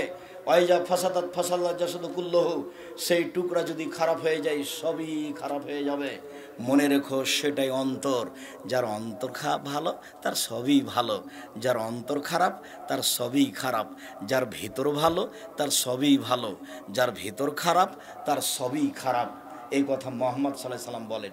কথাটি আবার এইভাবে বলেন, আত্তাকওয়া হাহুনা, পরহেজগারিতা এখানে। আত্তাকওয়া হাহুনা, পরহেজগারিতা এখানে। আত্তাকওয়া হাহুনা, পরহেজগারিতা এখানে। ওয়া ঈশ্বরে বেদিল সদরিহি, হা দিয়ে বুকের দিকে ইশারা করে দেখাচ্ছিলেন আল্লাহ নবী। পৃথিবীর মানুষ মনে রেখো, পরহেজগারিতা এখানে। তিনি বললেন যে লাকসা আলাইকুম আল ফাকরা, আমার উম্মত দরিদ্র গরিব হয়ে যাবে এ ভয় আমি করি না। আমার উম্মত নিঃস্ব হয়ে যাবে এ ভয় আমি করি না, কিন্তু ভয় করি বসে তা তালাইকুম দুনিয়া কামা বসে তা মানকানা কাবলাকুম, পৃথিবী তোমাদের সামনে তুলে ধরা হবে।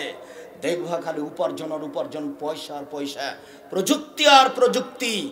না বুঝে প্রযুক্তির পিছনে লেগে কোটি টাকা ইনকাম করবে, পৃথিবী তোমাকে ধ্বংস করে দিবে। এরকম উপার্জন করিও না সম্মানিত দিনী ভাই বোন। এর অর্থ এই নয় যে নিঃস্ব হতে হবে, এর অর্থ এই নয় যে নিঃস্ব হতে হবে। বিত্তশালী জমিদার হতে হবে এ কথাই ঠিক, বেশি পয়সা উপার্জন করতে হবে এ কথাই ঠিক। আল্লাহ রাসূল বলছেন, বুখারী মুসলিমের হাদিস, তোমরা ছেলে মেয়েকে ছেড়ে যায় না এইভাবে যে মানুষের কাছে হাত পাতবে, ছেলেদেরকে সবল করে ছেড়ে দেওয়ার চেষ্টা করবে। রাসূল সাল্লাল্লাহু আলাইহি ওয়াসাল্লাম যেদিন তাবুকের যুদ্ধে বের হয়েছিলেন, সেই দিন 600 কিলোমিটার পথ তাকে যেতে হবে। খেজুর পেকে এসেছে মাত্র, বাড়িতে কারো টাকা পয়সা নেই, নিরুপায় চিন্তা ভাবনা করছেন কি করা যায়, টাকা ছাড়া যাওয়াও যাবে না। তিনি বললেন কে কি করতে পারো? উমর বললেন সুযোগ একটা এসেছে, আবু বকর সিদ্দিক রাদিয়াল্লাহু তাআলা আনহুকে পরাজয় করতে হবে। আবু দাউদের সহিহ হাদিস, তিনি বললেন আমার অর্থ সম্পদ যা আছে তার অর্ধেক দিলাম। মনে মনে ভাবলেন যে আবু বকর এরকমটা পারবেন না। আবু বকর আপনি কি করবেন? তখন আবু বকর সিদ্দিক বললেন, শোনেন, আপনাকে আর আল্লাহকে বাড়িতে রেখে যা আছে সবই দিলাম। তখন উমর রাদিয়াল্লাহু আনহু বললেন, আজ যখন পারিনি, জীবনে আর কোনো দিন তাকে পারবো না। যা তিনি দিয়েছেন তাতে ভ্যান ভাড়া হবে না, তবে তিনি যা বলেছেন সেই বাক্য ডেঙ্গিয়ে পৃথিবীর কোনো মানুষ আর আগে যেতে পারবে না, সব পথ বন্ধ করে দিয়েছেন। এবার কার টাকায় কাজ হচ্ছে দেখেন। উসমান, জি তুমি কি করতে চাও? আল্লাহর নবী, তাবুকের যুদ্ধে যত মানুষ যাবে তার অর্ধেকের যাতায়াত খরচ খাওয়া খরচ আমি দিব। 30,000 মানুষ ছিল, 15,000 মানুষকে 3 মাসের খাওয়া খরচ দিলেন, আর 15,000 মানুষকে একটা করে উট দিলেন, তার নাম যাতায়াত এবং খাওয়া খরচ। সেই সময়ে তিনি সৌদি আরবে সবচেয়ে বড় ব্যবসায়ী ছিলেন, উট তার সবচেয়ে বেশি ছিল, তিনি ছিলেন বড় ব্যবসায়ী, তার নাম ধনী। এখন যদি কোনো বিত্তশালীকে সরকারকে বলা হয় যে 15,000 মানুষকে আপনি 3 মাস খেতে দেন, তাহলে রাজি হবে না। তার নাম ধনী। মনে রাখবেন, রাজশাহী চাঁপাই নবাবগঞ্জের মানুষ মতো মানুষ হবেন না। কেন আব্দুর রাজ্জাক সাহেব এই কথা বললেন? তারা বাড়ির বাইরে যায় না, বিদেশে যাবে না, বাড়ি ঘর ছেড়ে যাবে না, ছেলে মেয়েকে ছেড়ে যাবে না, আর কি তারা ব্যবসা করবে না, কি করবে? তারা চাকরি করবে। চাকরি করে কি হবে? বলে যা বেতন পেয়েছে তা 25 দিনে শেষ হবে, তা 5 দিন কি করবে? ধার কর্জ করে যাবে। আবার যখন বেতন পাবে তখন দিতে দিতে আবার শেষ হয়ে যাবে, আবার 25, আবার 25। তো ও নিজের উপকার করবে না বাপ মায়ের করবে না জাতির করবে না জনগণের করবে? কিছুই করতে পারবে না। জাতির উপকার করতে হলে রাসূল সাল্লাল্লাহু আলাইহি ওয়াসাল্লামের কথা গ্রহণ করতে হবে। আল্লাহ রাসূল চাষ করা কাজটাকে পছন্দ করেননি, তবে জায়েজ বলেছেন, জমি চাষ করলে অন্তর শক্ত হয়ে যায়। আবার ব্যবসার ব্যাপারে বলছেন কেমন কথা দেখেন, আত-তাজিরা সাদিকাল আমিন ইয়াকুনু ইয়াউমাল কিয়ামা মা শুহাদা সিদ্দিকুল আম্বিয়া, যারা সত্যবাদী বিশ্বস্ত ব্যবসায়ী তারা বিচারের মাঠে নবীগণের সাথে থাকবেন। কি হলো এটা?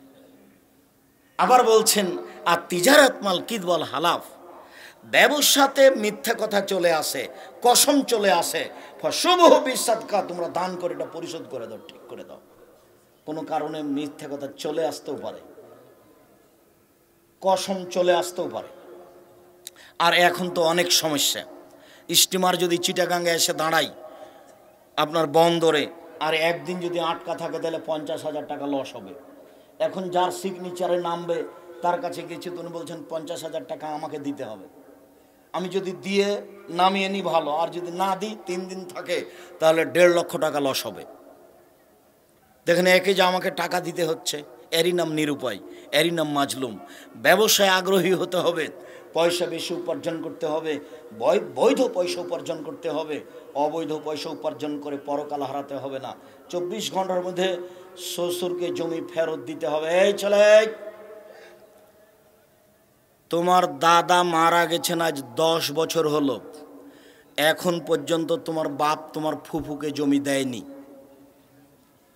আমি তোমাকে যখন বলেছিলাম যে তোমার বাপকে যদি আমি কুকুর সিরিগালের চেয়ে খারাপ প্রমাণ করতে না পারি তাহলে আমি জাতির সামনে কথা বলবো না, তখন তুমি আঁতকে উঠেছিলে। বলেন কি আপনি আব্দুর রাজ্জাক সাহেব, আমার বাপ কুকুর সিরিগালের চেয়ে খারাপ? মানে এ কথা আমি বলিনি, এ কথা আল্লাহ বলেছেন। বুঝেও বুঝে না ওরা, অন্তর আছে বুঝে না, দেখেও দেখে না ওরা, চক্ষু আছে দেখে না, শুনেও শুনে না ওরা, কান আছে শোনে না। উলায়েকা কালানাম, তারা পশু প্রাণীর মতো, তারা গরু ছাগলের মতো, তারা কুকুর সিলের মতো, বালুহাজার বরং তার চেয়ে খারাপ। এই ছেলে, তোমার বাপ মারা, তোমার দাদা মারা গেছে 10 বিঘা জমি রেখে, তোমার বাপ পাবে সকালে জমি আর তোমার ফুফু পাবে বিকেলে জমির ভাগ, না একসাথে পাবে? একসাথে। তো এখনো তো তোমার বাপ জমি তোমার ফুফুকে দেয়নি। তোমার বাপকে যদি আমি কুকুর সিরিগলের চেয়ে খারাপ প্রমাণ করতে না পারি, জাতির সামনে কথা বলবো না। সম্মানিত দিনী ভাই বোন, আমি আপনাকে কটু কথা বলে কষ্ট দিতে চাইনি। আল্লাহ তাআলা এভাবে বলেছেন তাই আপনাকে শুনিয়ে রাখলাম। আপনি সতর্ক হন, বৈধ উপার্জন করেন। আল্লাহ তুমি আমাদের বৈধ উপার্জনের তৌফিক দান করো। শেষে আমার দাবিটা স্মরণ রাখতে হবে, আমার মনে বড় স্বাদ, আমি এদেশের মাটিতে উন্নত মানের প্রতিষ্ঠান গড়ব ইনশাল্লাহ। সেটাই জামিয়া সালাফিয়া ডাঙ্গিপাড়া পাওয়া রাজশাহী, সেটাই জামিয়া সালাফিয়া রূপগঞ্জ নারায়ণগঞ্জ ঢাকা। আজকে জামিয়া সালাফিয়া রূপগঞ্জ নারায়ণগঞ্জ ঢাকার ওই বায়তুল হাম জামে মসজিদের উদ্বোধন করলাম। তার মানে বালু ভরাট ফেলা শেষ হয়েছে। 200 শতক জমির উপরে বায়তুল হাম জামে মসজিদ গড়বে ইনশাল্লাহ, যার একতলাতে মুসল্লি ধরবে 10,000। বলে আসলাম আমার হাতে টাকা নেই, এ কথা সত্য, এখানে মসজিদ গড়বে এ কথা সত্য, ইনশাল্লাহ গড়বেই গড়বে। কিভাবে গড়বে তা আমি জানি না, নিশ্চিত গড়বে, অবধারিত গড়বে ইনশাল্লাহ। 2013 সালের 24 আগস্ট রোজ মঙ্গলবার আমি জামিয়া সালাফিয়া হাঁটাবো, বীর হাঁটাবো রূপগঞ্জ নারায়ণগঞ্জ ঢাকা। 300 ফুট রাস্তার মাথায় পূর্বাচলের মাটিতে বলেছিলাম আমার হাতে টাকা নেই, এ কথা সত্য, এখানে প্রতিষ্ঠান গড়বে এ কথা সত্য, ইনশাল্লাহ গড়বে। এখন প্রতিষ্ঠানটি প্রায় 50 বিঘা জমির উপরে অবস্থান করে। 2 প্রতিষ্ঠানে প্রায় 4-3 হাজার ছেলে মেয়ে পড়াশোনা করে, সব ভিন্ন ভিন্ন। যেখানে 300 জন ইয়াতিম আছে, 500 জন অসহায় ছেলে মেয়ে আছে। ওদের জন্য দোয়া করবেন যেন তারা শিক্ষা অর্জন করে জাতির সেবা করতে পারে, পরকালের সফলতা অর্জন করতে পারে। সাথে সাথে যত বই পুস্তক আছে, আজকের আলোচনা আব্দুর রাজ্জাক বিন ইউসুফ, আর নামাজের উপরে বইটা বের হয়েছে, আব্দুল্লাহর বই কিনেন, মিন্নাতুল বারি সবাই কিনেন। আর সবাই নিয়ে যাবেন জামিয়া সালাফের মুখপাত্র মাসিকা লিতেশাম পত্রিকা। দিনী ভাই বোনকে মাসিকা লিতেশাম পত্রিকা নিয়ে যাওয়ার অনুরোধ জানিয়ে, যে আলোচনা করলাম সে আলোচনা মেনে চলার অনুরোধ জানিয়ে আমরা আলোচনা এখানে শেষ করছি। কিছু জিজ্ঞাসা, এগুলো কি জিজ্ঞাসার উত্তর দেওয়া হচ্ছে? জিজ্ঞাসা অনেক সময় কটু কথা আছে।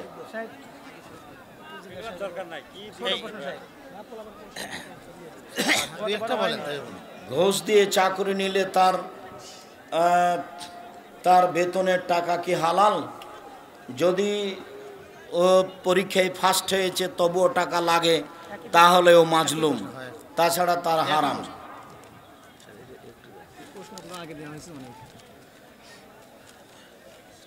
সাদা স্রাব কি অজু ভাঙে? জি না, সাদা স্রাব অজু ভাঙে না। ছোটবেলায় ছেলে মেয়েদের আকিকা করিনি, 7 দিনের পরে আকিকা হবে না, আগে হবে না পরে হবে না। বিয়ের সময় যদি মেয়ে কবুল না বলে তাহলে সে বিয়ে ইসলাম সম্মত কি? মেয়ের কবুল বলাটাই নাজায়েজ, মেয়ের কাছে কবুল করাতে যেতে হবে না। ওটাই জরুরিভাবে ছেড়ে দিতে হবে, কবুল ওর বাপ করাবে, মেয়ের বাপ। বিশেষ কোনো রোগের কারণে জরায়ুর নাড়ি কেটে ফেলা যাবে কি, সেটা চিকিৎসকের ব্যাপার, কেটে ফেলতে পারে, নিতেও পারে। অনেক সালাফি আলেম বলেন বুকে হাত বাঁধার হাদিস জয়ীফ, না বুকে হাত বাঁধারই হাদিস সহি, নাভির নিচে হাত বাঁধার হাদিস জয়ীফ। আমি দাড়ি রাখতে চাই কিন্তু স্ত্রীর নিষেধ, নোংরা কথা বলো কেন? আমাদের গ্রামে মহিলারা ঈদের সালাত বাড়িতে জামাতে পড়িয়ে খুতবা দেয়, জি না, মেয়েদেরকে ঈদের মাঠে যেতে হবে জরুরি, বাধ্য। জুমা মসজিদে মহিলারা ঈদের সালাত আদায় করবে, এটা বিদাত। এরকম প্রথা রাসূলের যুগে ছিল না। রব্বানা লাকাল হামদ জোরে পড়া যাবে কি? যায়, তবে ধীরে পড়া উত্তম। বেকায়দায় পড়ে সুদখোরের বাড়ি দাওয়াত খাওয়া যাবে কি?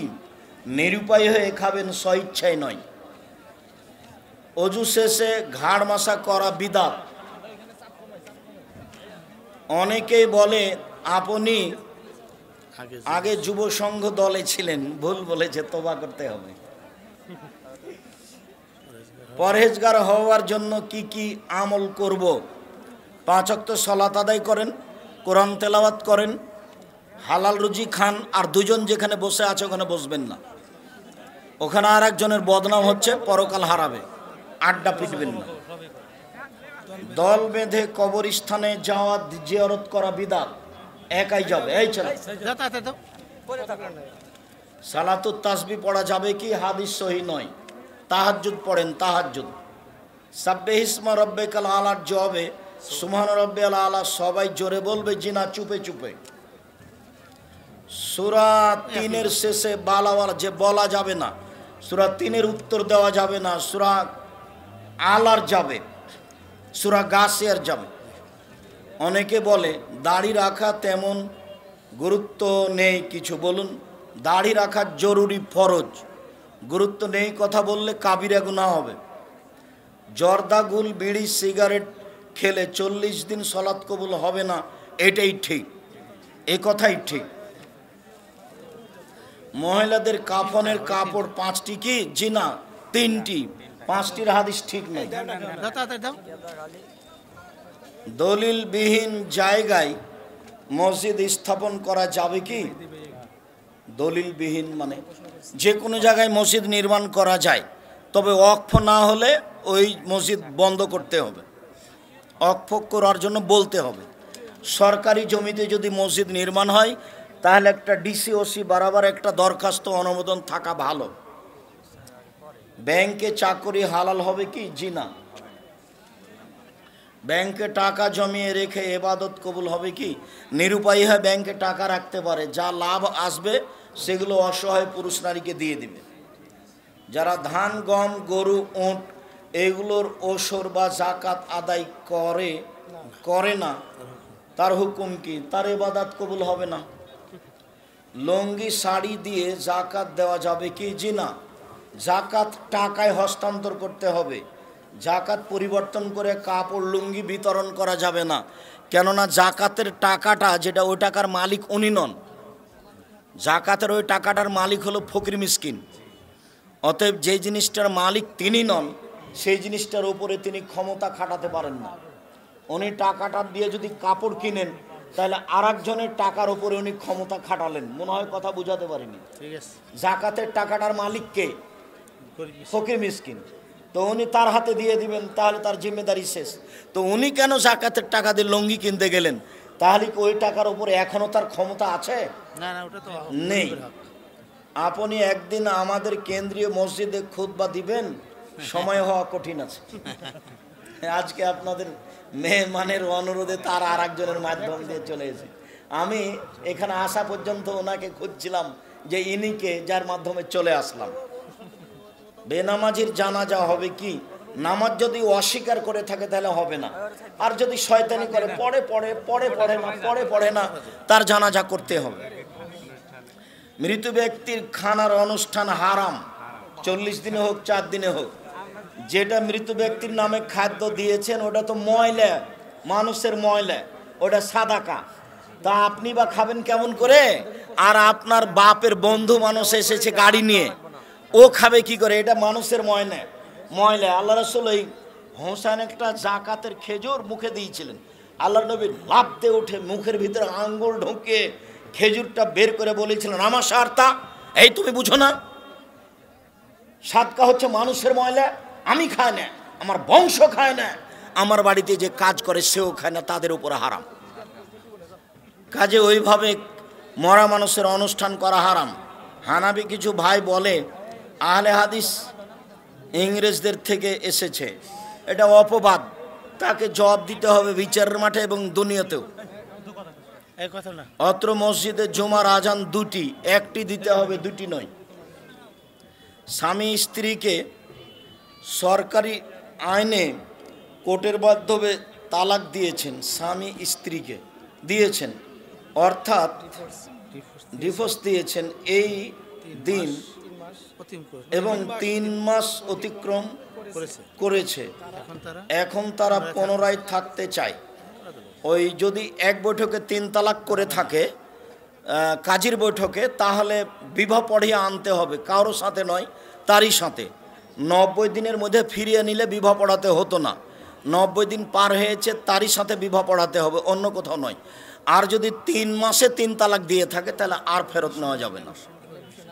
স্ত্রী সহবাসের দোয়া মুখস্থ করতে হবে। শুকরিয়া, জাযাকুমুল্লাহ খান। দীর্ঘ সময় ধরে আপনার, আমরা যখন খাবার খাই তখন খাবার খাওয়ার ভিতরে পানি খাই, তখন আমরা ডান হাতের সাথে বাম হাত ব্যবহার করি। কোনো সময় করা যাবে না। বাম হাতে শয়তান খায়, আল্লাহ রাসূল বলেছেন। বাম হাতে গিলাস ধরে ডান হাত লাগিয়ে দিয়ে খেতে পাবেন না, এবারে চিরদিনের জন্য হারাম। ডান হাতে ধরতে হবে, বলে ভাত লেগে আছে যে চেটে খান, আর না হলে ওই সহই আপনি গিলাস ধরেন, আর না হলে খেজুর খান। অনেক লোক বলা বলি করে যে সে যদি মুসলিম হয়, সে যতই পাপ করুক তাকে পাপের সাজা দিয়ে আল্লাহ একদিন তাকে জান্নাতে দিবেন। কথা ঠিক, তো মুসলিম আছে তো? এটা বাংলাদেশ মানে বিপদ সীমার উপর দেশ, শির কাছে শিরকে ইমান কেটে যায়, কখন যে কেটে গেছে।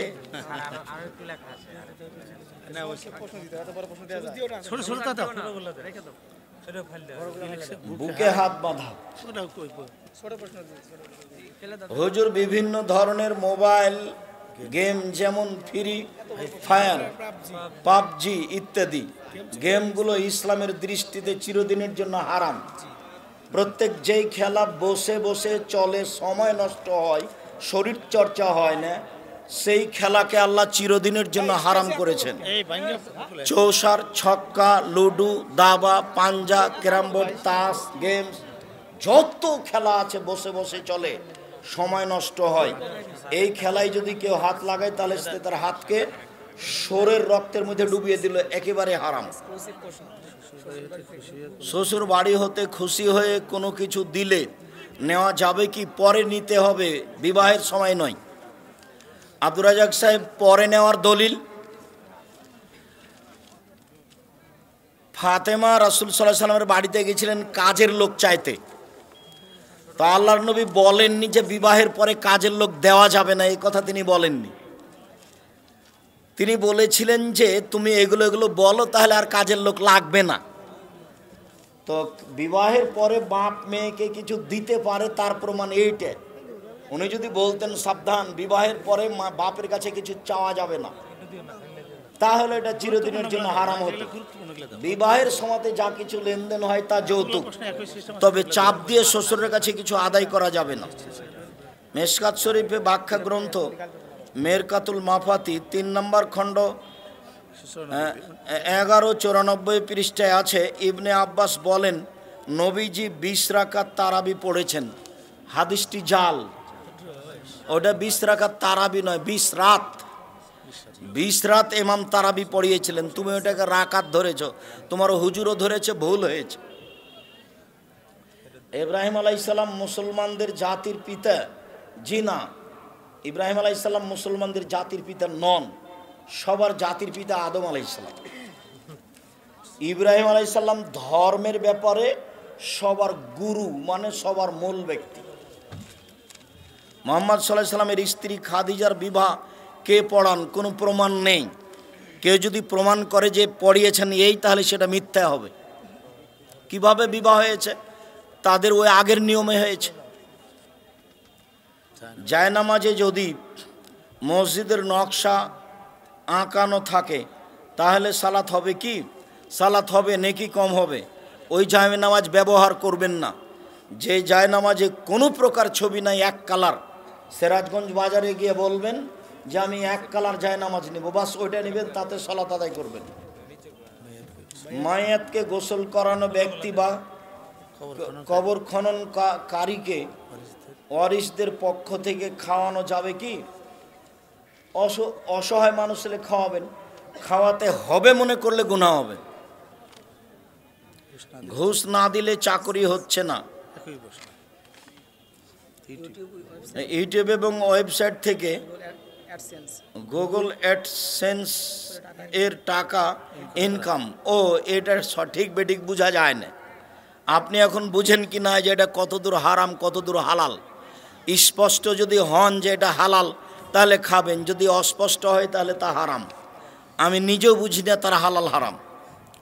চাকরির মাধ্যমে বিয়ের চুক্তি, চাকরি হলে বিয়ে করতে হবে, সেই বিয়ে কি হালাল? বিয়ে তো হালাল, কাজটা জায়েজ নয়। বিয়ে বাপের উপস্থিত দুজন সাক্ষী হলে বিবাহ জায়েজ। ফজর এবং আসর নামাজ হানাফি জামাতের সাথে আদায় করলে কি নামাজ কবুল হবে? নামাজ কবুল হবে, নেকি কম হতে পারে। আশেপাশে আহলে হাদিস জামাতের মসজিদ যদি না থাকে তাহলে কি হানাফি জামাতের মসজিদে নামাজ আদায় করা যাবে? করেন। ফজর এবং আসর না করাই ভালো। মুসা আলাইহিস সালামের লাঠি কোথায় আছে এবং এই লাঠি মুসা আলাইহিস সালাম কোথা থেকে পেয়েছেন? কোথায় আছে আমরা তা জানি না, তবে তিনি কোথায় পেয়েছেন সেটা আমরা জানি না। তার হাতে লাঠি ছিল এ কথা আল্লাহ বলছেন, মাবে ইয়ামিনেকা ইয়া মুসা, মুসা তোমার ডান হাতে কি? তখন মুসা আলাইহিস সালাম বললেন, হে আসা, এটা আমার লাঠি। বিবাহে স্বর্ণ উপহার দিলে পুরুষের জন্য তা গ্রহণ করা বৈধ হবে কি? স্বর্ণ উপহার দিলে গ্রহণ করা যাবে, বিক্রি করে টাকা কাজে লাগাতে হবে। স্বর্ণ পুরুষের ব্যবহার করা হারাম। কিছু মুসল্লিকে দেখা যায় জিন্সের প্যান্ট পরে এবং এই প্যান্ট গুটিয়ে সালাত আদায় করে, যেন এটা হারাম। যেই প্যান্টে শরীরের উঁচু নিচু বোঝা যায় অঙ্গ প্রত্যঙ্গ, সেই পোশাক হারাম। আর সলাতের সময় কোমরে গুটাতে হবে, নিচে নয়। নিচে গুটানো হারাম, কেননা সব কিছুই সিজদা করতে যায়। একজন নবী একজন পুরুষের সাথে একজন নারী কতজন পুরুষের সাথে পর্দাবিহীন সাক্ষাৎ করতে পারে? ওটা উল্লেখ করা আছে কোরআন মাজিদে। তার বাপ, তার শ্বশুর, তার ছেলে, তার বোনের ছেলে, তার মেয়ের ছেলে। জীবিত মানুষের আত্মা কোথায় অবস্থান করে? তার দেহের মধ্যে অবস্থান করে, ঘুমের সময়তে চলে যায়, আবার আসে, যা রাসূল সাল্লাল্লাহু আলাইহি ওয়াসাল্লাম বলেছে। আমার 3টি মেয়ে, তাদের নাম রাখা হয়েছে মাফিয়া আক্তার মুন্নি, মার্জিয়া আক্তার মায়া, মনিরা বিনতে মুক্তার। এই নামগুলো রাখা যাবে, ঠিক আছে কিনা? মনিরা, শুধু মনিরা বিনতে মুক্তার, ঠিক আছে। মার্জিয়া বিনতে আক্তার মায়া, ও আক্তার মায়া লাগবে না, শুধু মার্জিয়া। আক্তার মায়া এগুলো ছেড়ে দিতে হবে।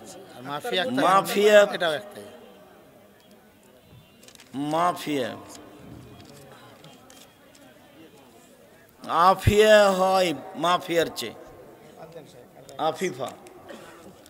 বিবাহের মহারানা হিসাবে কোনো নারী যদি বিবাহের পর স্বামীর সাথে হজে যেতে ইচ্ছা করে তবে তা মহারানা হিসাবে গ্রহণযোগ্য হবে কি? স্বামী স্ত্রীর চুক্তিতে যদি হয়তো হবে, তোমাকে হজে নিয়ে যাব, তোমার সাথে যে মোহর ছিল সেটা আমি এরই মধ্যে পরিশোধ করে দিলাম। তো স্বামীজি স্ত্রী যদি রাজি থাকা হবে, ছাড়ো আপনি। শুক্রিয়া, জাযাকুমুল্লাহ খায়র। আল্লাহ আমাদের যারা মারা গেছে তুমি তাদের কবরের শাস্তি মাফ করো। আমরা যারা অসুস্থ তুমি তাদের আরোগ্য দান করো। আমরা যারা বেঁচে আছি তুমি তাদেরকে তোমার রাসূলের পদ্ধতি অনুযায়ী চলার তৌফিক দান করো। আজকের যে আলোচনা সে আলোচনা মেনে চলার তৌফিক দান করো। তোমার দরবারে এই জোরালো দাবি ও দাওয়া দোয়া রেখে আজকের সংক্ষিপ্ত আলোচনা এখানে শেষ করলাম। সুবহানাকা আল্লাহুম্মা ওয়া বিহামদিকা আশহাদু আল্লা ইলাহা ইল্লা আনতা আস্তাগফিরুকা ওয়া আতুবু ইলাইক। আসসালামু আলাইকুম ওয়া রাহমাতুল্লাহ। অবশ্যই কেউ মাসিক আলিতে